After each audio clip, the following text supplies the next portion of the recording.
The next segment, we welcome Stig Borge from Lyra, and he's going to tell us a little bit about the founding and the beginning of Lyra, and a little bit more about the company and what they do. Okay. So, I'm the most unlikely guy to run a cartridge company in Japan because, I'm Norwegian, grew up in Norway, and I was born in Bergen, the place where Grieg is born and stuff, and, I'm old enough. I was born in 1955, and, I grew up early days listening to the radio plays, no TV, and then came black and white TV, color TV, whatever happened. But so I know I'm old enough to have seen it before. My uncles would be listening to opera music. So first, I lived together. It was kind of a bigger family setting where we lived together like a bigger family, and I listened a lot to, say, opera, classical music at that time, between ages 1 and 3. So I guess it's kind of in me somewhere. These days I do go to the opera in Vienna, so we have some connections there. But, growing up in Norway, when I was about 12, I got my first job as delivering newspapers, and the money that led to my audio hobby. Norway is the country of Tandberg. So I grew up with Tandberg components, the whole Tandberg system. Only the turntable would be a garage. And so with friends, we were a few audiophile friends, and we graduated from Tandberg to Philips, actually. At the time, Philips was actually a great audio brand. And we listened to Philips, and so on it went. And eventually, in university, before that, I actually delivered telegrams later. It was the time before fax. This was a shipping town, and telegram delivery, whatever. And then getting into whatever later days university. I got a chance to go to Japan. But even before that, I actually had made my first audio business in Norway together with friends. So while going to university, we were actually importing modern short loudspeakers from England. And so we tried to make a business out of that. We wanted to do a general distribution, so we ended up selling mostly to fellow students, but that was another thing. But when I had a chance, I traveled to Japan. As an exchange student, there's something called ISEC, student exchange thing for a summer.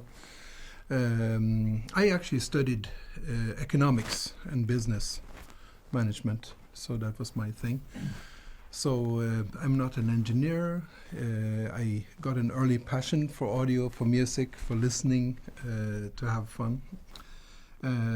When I landed in Japan, first I was there for a summer. I met a girl, and then when I went back to Norway, and I bought a one-way ticket to Japan. That's really true. And so I ended up living there, and I did my first moves. I got involved in translation business of all things. So in 1983, I founded Lyra. At the time, actually, the company was called Scantech. So I founded this Scantech company as a translation agency. So we specialized in North European languages. So I'm thinking about this movie, Lost in Translation. Maybe some of you have seen it. And so Lost in Translation for me means that I was lost in translation. I got into audio. yeah. So many things happened. Actually, when I landed in Japan, I had a friend of mine was writing for Norwegian magazines. He was sort of the golden era guru. He was involved with Electro Company. His name was Svein Erik Børja. So Electro Company, Peter Axel, the audio critic. The Electro company was sort of the best amplifier in the world. Eat your hearts out. This is the best amplifier in the world, Peter Excel said at the time. But so this was great for us, and we listened to quad 57s. So William here knows he's a user. So. And all of these things, landing in Japan, I ended up writing about audio. So I would sending articles back. Norwegian is very close to Danish. So I ended up writing for the Danish High Fidelity magazine. And, meeting people, I went to see the company that was distributing Electro Company in Japan. And this was actually RF Enterprises and a guy called Nakanishi. And he is a very major guy in Japan, introducing high-end to Japan. He would introduce the person, Mark Levinson, the original Mark Levinson brand, beverage speakers, from the US, Krell, a lot of other brands. And so I became close to him, and he was actually, at the time, exporting for Koetsu, for Sugano Koetsu. So I would go there and I would write about Sugano. I actually became quite close friends with him. So I ended up, at one point I lived so close that I could actually go on a normal bicycle to his place. So I sort of started hanging out with him. And so that was another big thing that led to my interest in cartridges. And then, I went to the Supex company, had some introduction to go to the Supex company and ask for an OEM cartridge. At the same time, I met Jonathan here, who will speak to you later. Jonathan was not so keen on just taking a standard design and just putting a brand on it and shipping it out the door. He wanted to make something original. And one thing led to another. Like 1984, 1985, something like that, we already had the idea to become totally independent cartridge manufacturer with our own totally independent designs. So this led to a cartridge called the Tsurugi. Tsurugi means a twin-bladed sword, a sword with two edges.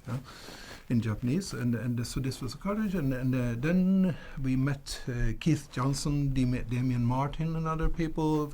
We got involved with Spectral, and that led to the Spectral MCR cartridge, which was what put us on the map in the States. Harry Pearson, Absolute Sound, all these things. So exciting days. Actually, even before this, I would just like to mention that I also met with orthophone Eric Roman. And at that time, since my major is business, I ended up taking a job with Orthophone as a business consultant. So I actually helped them set up the Orthophone Japan company. This had nothing to do with me doing anything with cartridges and things, but we already had our own cartridge prototype at the time. So I would give him a sample, get it checked out by him later on. One thing led to another. So I had a very close relation to Orthophone also. But, later years, we got into business with Spectral at first, making cartridges, and this went very well. We were sort of on the top of the world all of a sudden, and this went fine for some years, but we felt that we didn't want to end with just doing OEM. We wanted our own names, our own brand on this, and this led to Lyra. Circa 1991 was when the first Lyra was born. Eventually, I changed the name of the company to Lyra because to fit with the brand name. So we are three guys in the company. Jonathan here. And Mishima, who's not here. So Jonathan designs all the cartridges, Mishima makes all the cartridges, and I do the business. And that's in a nutshell. So I could probably talk much more, but I want to keep it short, as I think what I say here now should just be an intro to Jonathan, and so he can give you all the technical tidbits and details of it. So I we've been, from 1983 until today. How many years is that? 33, 4 years or something like that. We've been doing it. I've been living in Japan now for 37 years. So that means I've lived longer in Japan than I lived in Norway. So I raised a family, have 2 kids, wife, Japanese wife. So that's in a nutshell what it is. And Lyra is ongoing, and this year is a particularly happy year for us because we happen to get the awards both from Stereophile and the Absolute Sound at the same time in the same year for the same cartridge. So that's something that made us really happy. Okay, thank you very much.